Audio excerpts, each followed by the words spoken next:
Então, tem o honor e prazer de receber aqui no bestuurskantoor 21 membros da organização Women Empowering Women, nos conhecemos como organização WOW.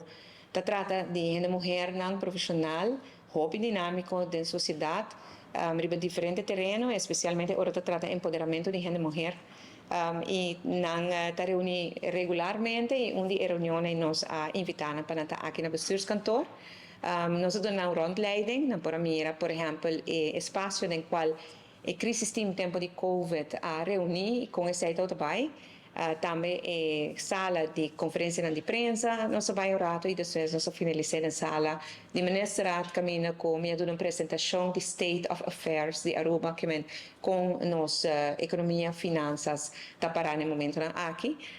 E depois nós damos pouco mais mas elaborar pouco mais sobre o que trabalha para mim como uma mulher tem a posição aqui, que como eu quero é importante para ter em conta que agora se trata de liderazgo feminino e nada de hobby pergunta e como contestar também. Então, está à tarde, à noite, hobby ameno, me tem uma admiração grande para a organização aqui, para seu membro, para tudo o que não está fazendo, e me deseja hobby êxito. Para mim, está realmente um honor de receber.